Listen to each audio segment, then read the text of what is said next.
Allah besinya kata Ani, Besti dipindahkannya Amar Zoni ke Nusa Kambangan lantaran diduga masuk kategori warga binaan yang memiliki resiko tinggi. Pasca dugaan keterlibatannya dalam kasus peredaran narkoba dalam lapas emang masih jadi sorotan. Terlebih Amar Zoni yang sebelumnya sempat beberapa kali tersandung kasus narkoba ini sempat menitipkan surat kepada Ustadz Dery Sulaiman, di mana dalam surat tersebut salah satu poinnya adalah tentang dugaan penyangkalan Amar Zoni sebagai bandar narkoba, Besti. Dan gak sampai itu aja, Ustadz Dery Sulaiman yang menduga adanya kejanggalan pada dugaan kasus Amar ini pun tak hanya membuat video permintaan bantuan kepada pengacara kondang Hotman Paris, namun saat wawancara via Zoom bersama dengan awak media, bahkan Ustadz Dery Sulaiman berharap Presiden bisa ikut membantu Amar Zoni yang dalam suratnya kepada Ustadz Dery Sulaiman kalau ia tak seperti yang dituduhkan. Lalu, apa kejanggalan yang paling dirasa Ustadz Dery hingga ia seraya terlihat begitu ingin Amar Zoni dibantu?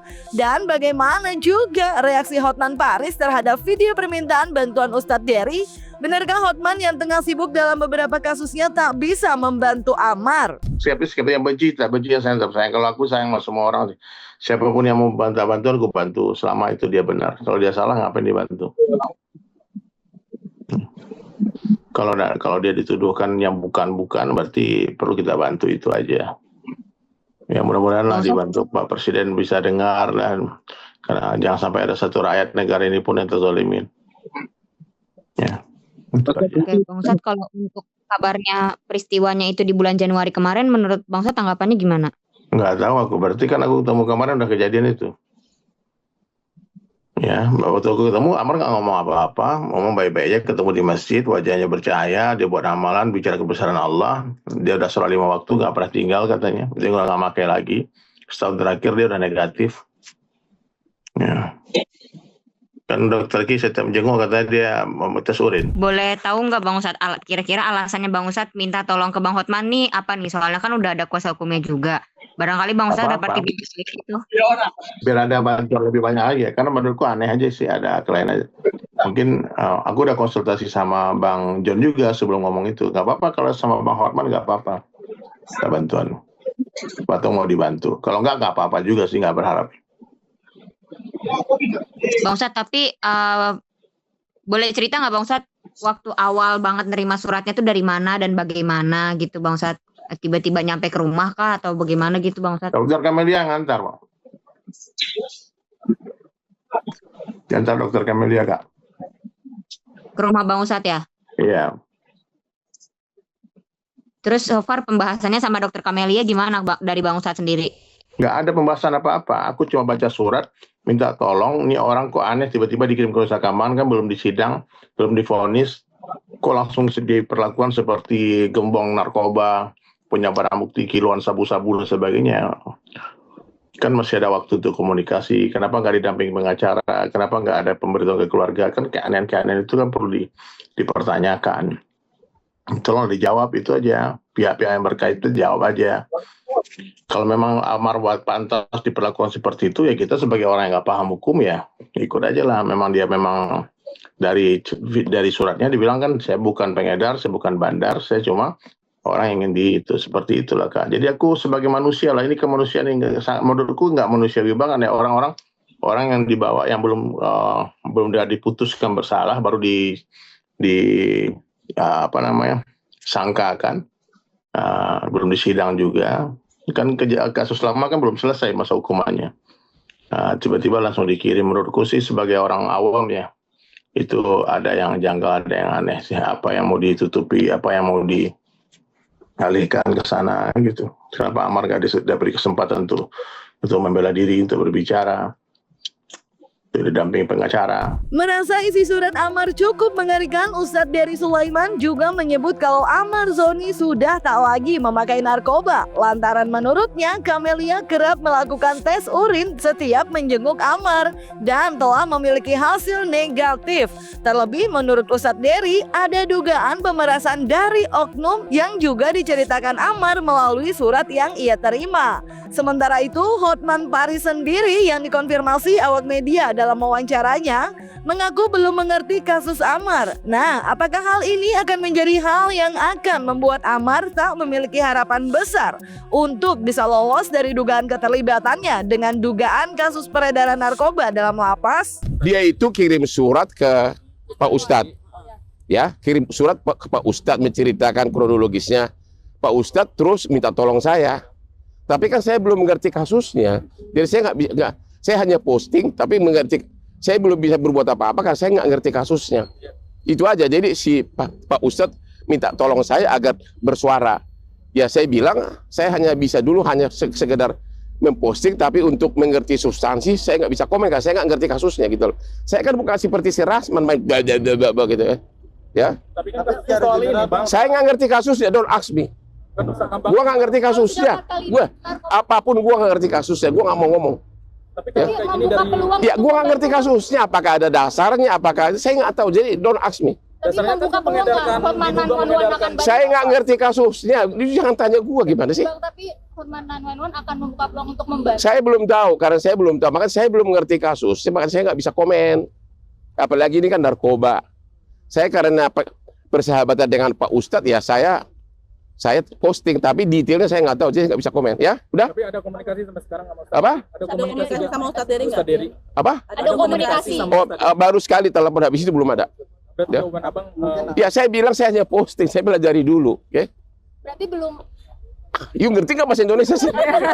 Banyak kejanggalan lah bang. Makanya aku minta perlindungan hukum kemarin ke Bang Hotman Paris, ke semua pengacara, kepada orang-orang yang punya kekuasaan untuk bisa membantu bantuan hukum biar Amar tidak dizolimi gitu loh, dapat proses hukum seadil-adilnya gitu bang. Amar nggak makai bang, Amar udah sembuh total bang. Itu kejadian bulan Januari. Dokter itu ceritakan setiap dia jenguk dia bawa tes PM tuh tes urin itu dia nggak make, dia udah sholat 5 waktu, dia udah siap-siap mau keluar bang. Tahu-tahu diuji seperti ini kan kasihan aja gitu. Kalau menurutku sih kalau dia bersalah ya hukum aja. Tapi kalau dia nggak bersalah, dia bukan pengedar, bandar, jangan di framing dia sebagai bandar dan itu kan jadi fitnah. Kita semua berdosa loh. Apalagi media-media yang memberitakan dia bandar, sementara dia bukan. Itu baru dugaan aja bang. Dari berita kepolisian juga dugaan kan. Kalau dia bukan bandar dan pengedar. Itu dari inti suratnya itu dia bukan bandar dan pengedar, dan juga ada beberapa part yang mungkin sangat sensitif. Aku belum publish surat itu karena ada pemerasan dari oknum, minta duit dengan nominal yang besar dan sebagainya. Aduh. Ya orang-orang nggak takut sama Allah ya. Sekarang bingung juga aku loh. Duit aja. Itu didampingi pengacara. Suratnya ngeri lah Pak, kalau aku bacanya semua ini jadi masalah nanti. Nah, lebih baik tunggu di pengadilan aja lah ya. Cukup Bang itu ya, Ustadz, mungkin ya. Itu aja Bang cukup lah Ustadz malah. percaya nggak kira? Hah? Bang Ustadz Apa? percaya nggak kira-kira sama tulisannya Bang Amar? Percaya? Memang tulisan Amar itu. Tersebut minta duit kepada Amar. Ya gitu, di surat itu Amar menulis kronologis. Kalau dia dimintain duit, kalau mau udah dipermasalahkan ini. Itu kan aku ketemu Amar kan berapa bulan yang lalu, kejadian bulan Januari. Betul selama bulan itu sudah nggak ada masalah kan.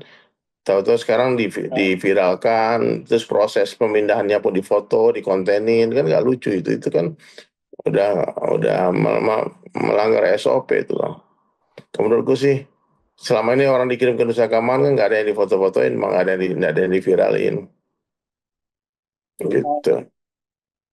Tapi Pak Ustadz mungkin apa yang membuat Pak Ustadz yakin gitu Amar sudah tidak memakai lagi? Mungkin waktu pertemuan di Pemakai itu kelihatan bang. Jakarta itu.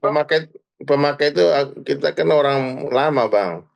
Teman-teman pemakai itu kelihatan dari kantong matanya, dari wajah-wajah yang kusam. Amar tuh bercahaya bang. Dia sholat 5 waktu. Dia nggak pakai lagi. Dia benar-benar nggak pakai. Itu yang saya tahu aku waktu di sana dicerita itu. Dia mau keluar Desember, Ustaz doakan gitu. Nggak ada. Aku nggak berharap sama Bang Horman. Aku cuma ngasih tahu aja. Ya, aku nggak berharap. Jangan salah paham ya. Aku cuma ngasih tahu. Kalau mau bantu dibantu. Kalau nggak nggak apa-apa gitu, itu aja. Kan tapi Bang Hormat sudah ngirimkan utusannya, berarti niat bantu kan. Nanti mereka masih rembukkan dulu, kalau mereka siap pegang dia pegang, kalau enggak ya enggak apa-apa Bang, serahkan ke Allah aja. Kalau menurutku sih urusan ini mengurus hukum di negara kita nih emang susah Bang, anak nggak ngerti Bang. Ya, apa-apa harus pakai biaya, pakai ini semua nggak ngerti. Kalau Amar jelas nggak punya duit, nggak punya apa-apa. Jadi kalau ada yang mau bantu, ya bantu karena Allah saja ya. Bantu semuanya yang siap, bantu silakan bantu karena Allah. Itu aja. Tapi Karena nggak ngerti. Kalau keluarganya nggak mampu juga, nggak ada juga untuk biaya sebagainya. Bang John pun nggak, dia masih keluarga juga satu kampung. Ya, jadi dia bantu ya sebisanya aja gitu Bang. Pak Ustadz sendiri Ya. mungkin ke depannya Itu ya, Bang. sama Dokter Kamelia sendiri nantinya akan apa sih Pak Ustadz? Nggak ada Bang, aku nggak apa-apa, aku orang lemah nggak ngerti, kita rakyat biasa Bang. Pemerintah jelaskan kenapa Amar diperlakukan seperti itu aja. Oh, itu yang berarti membuat Pak Ustadz ada keganjalan itu ya Pak Ustadz berarti. Kenapa tiba-tiba ke Keganjalan. itu ya? Iya, kenapa? Jelaskan dong alasannya. Dia barang buktinya apa? Dia bukti dia pengedar apa? Harus ada bukti semua dong. Yang kan barang itu kan cuma di tempat dia, Amar bilang bukan punya dia, orang titip aja. Gitu Bang. Jadi kalau diberikanlah orang untuk membela dirinya, diberikan hak orang untuk menjelaskan. Yang belum jelas apa-apa langsung diikat, dirantai, ditutup kepalanya, matanya, semua dibawa seperti orang mau di. Memang gitu SOP orang ke Nusa Kambangan masih seperti itu. Tapi kan ini kan belum selesai urusannya, yang kemarin itu belum selesai. Kalau memang dia dianggap berbahaya di dalam LPS ini, ya mungkin jelaskan lah.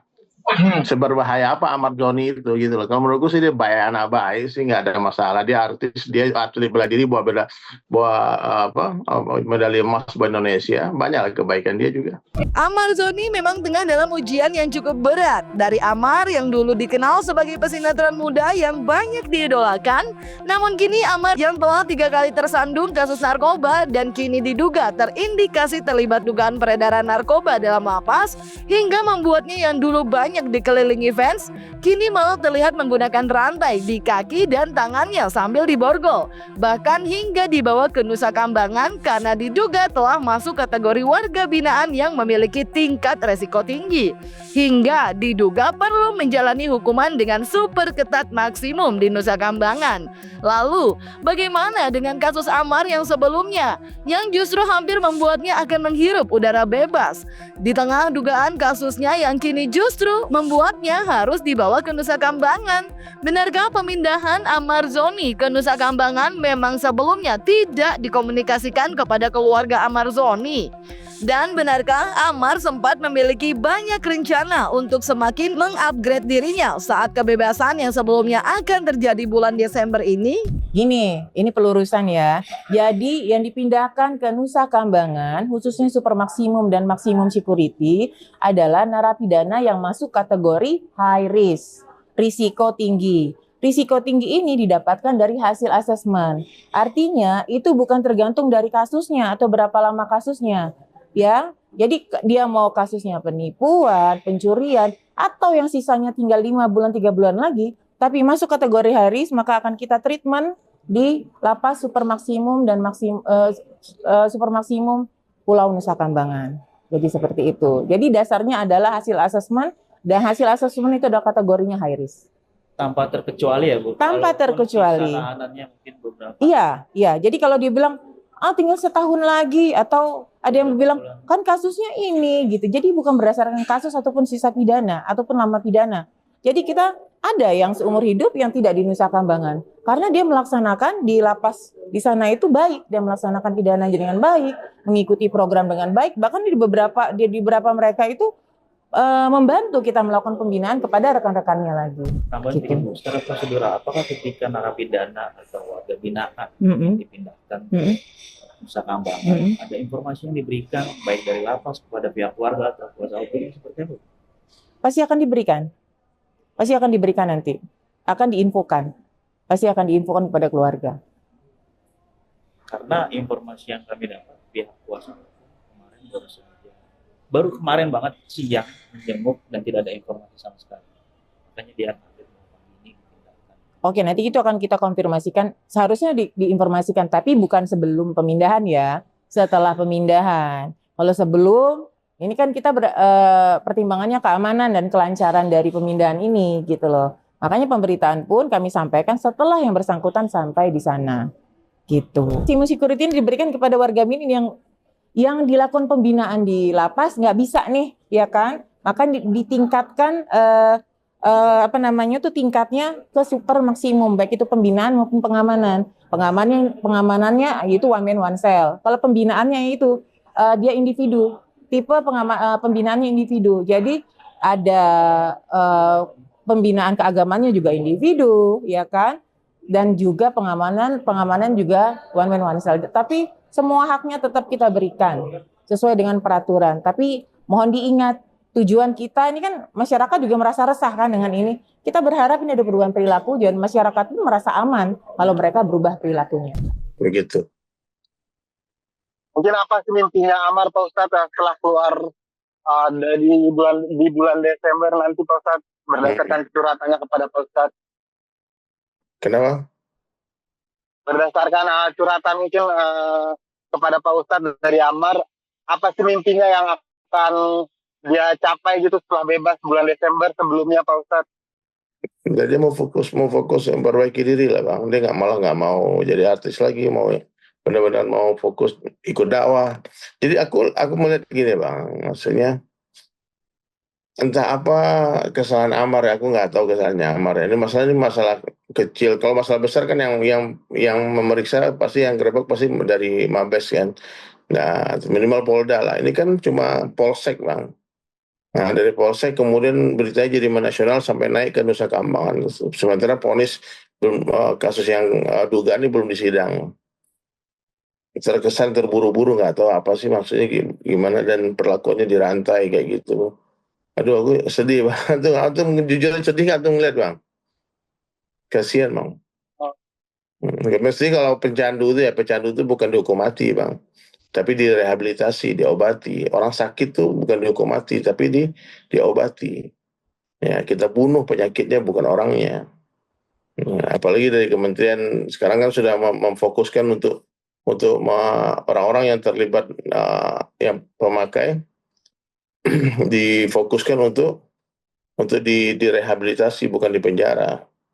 Nih, ada berita ini, Kepala BNN ya bilang pecandu narkoba kini lebih difokuskan untuk direhab, bukan di penjara. Nah, ini udah viral Bang. Ini dari Komjen Pak Suyudi bilang seperti itu. Sementara udah keputusan sidang pengadilan tuh Amar itu adalah seorang pecandu dulu ya, bukan dia di penjara bukan karena dia BD Bang. Nah, mestinya kan dia di penjara. Kalau di penjara kan ketemu BD. Kan di dalam banyak orang-orang yang beredar alat itu, bukan rahasia umum lagi. Alat barang-barang itu beredar di dalam tahanan kan. Nggak tahu apa orang penjara nggak tahu, apa nggak gimana, polisi nggak tahu apa gimana. Tapi jelas kalau pemakai masuk penjara Bang dikasih barang gratis di dalam sama orang-orang jahat itu. Gitu aja Bang. Kalau menurutku sih Amar perlu dibantu, perlu didoakan, diberikan keadilan, proses hukum yang didampingi pengacara. Kemarin tidak boleh didampingi pengacara Bang. Amar itu tiba-tiba tidak diberitahu pengacara, nggak diberitahu keluarga, santai tiba-tiba udah di Nusa Kambangan Bang. Agak lain Bang, agak lain. Itu aja sih. Jadi walaupun netizen kayaknya udah kesel banget gitu sampai 4 kali gitu, tapi sebenarnya Amar masih bisa dikasih kesempatan lagi ya Pak Ustadz. Nggak ada masyarakat. Kan yang terakhir ini kan belum pasti juga Bang, masih dugaan Bang. Kita netizen cepat-cepat terpancing juga. Aku juga terpancing kemarin, emosi juga Bang. Aku pikir benar, ternyata pas dikirim surat aku baca Bismillahirrahmanirrahim, kan aku udah kirim tuh suratnya itu, mau dipost di mana-mana. Melihat perubahan Amar Zoni dan misi yang sudah direncanakan Amar Zoni ketika bebas saat Desember sebelumnya dengan akan fokus dakwah, namun kini harus dipindahkan ke Nusa Kambangan, memang cukup membuat Ustadz Dery merasa miris Besti. Terlebih menurut Ustadz Dery, Amar memang sedang sakit yang memang perlu pengobatan.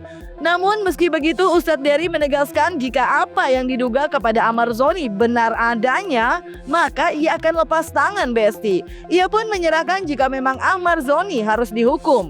Lalu bagaimana psikolog Bunda Romi melihat psikologi narapidana yang dipindahkan ke Nusa Kambangan untuk mendapatkan pengamanan ketat dan super ketat dengan tujuan agar sadar dan cerah? Berikan hukum yang sebenar-benarnya, seadil-adilnya buat Amar Zoni. Kasihan Bang, coba bayangkan kalau itu antum Bang. Ente tiba-tiba dituduh bandar narkoba, diikat terus gara-gara ada barang di kamar antum yang mungkin itu bukan punya ente, ya? Terus dirantai langsung dibawa. Gimana perasaanmu? Nggak bisa bela diri? Gitu aja. Kalau aku rasa sih orang memandang Amar diperlakukan seperti itu cukup sebagai manusia aja. Dia pasti sedih Bang. Aku aja jangan nangis kasihan aku lihat Bang. Ya, kalau antum nggak kasihan ya terserah lah. Kalau ada orang nggak kasihan mau syukurin. Lah, apa dibuat? Di kerugian negara apa yang dibuat? Korupsi enggak, bunuh orang enggak. Dia juga cuma sakit aja, orang sakit diobati, dibunuh penyakitnya bukan orang yang dibunuh. Gitu Bang. Kalau memang Amar terbukti ya, aku lepas tangannya. Tapi kalau belum terbukti, masih dugaan, masih ini semua, akan di Indonesia azasnya praduga tak bersalah Bang. Nah, kalau ditanya ini akan menjadi-jadi atau kemudian jadi lebih taubat atau tidak gitu, sebetulnya saya nggak bisa jawab karena tiap orang bereaksinya berbeda ya. Tetapi bahwa ini kan juga mesti dicari lebih jauh lagi apakah katanya ini nggak terlalu benar hal yang terjadi pada diri orang ini. Tetapi kalau dia pengedar memang itu tingkatannya sudah berbeda dengan hanya pengguna saja.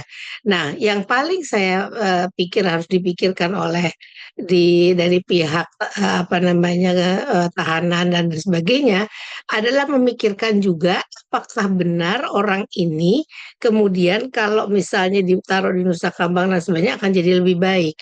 Kan sebetulnya kegiatan manusia dihentikan total, masuk ke penjara, membuat dia jera supaya tidak melakukan hal yang sama lagi. Dan kemudian akan kalau keluar dari situ akan jadi lebih baik gitu.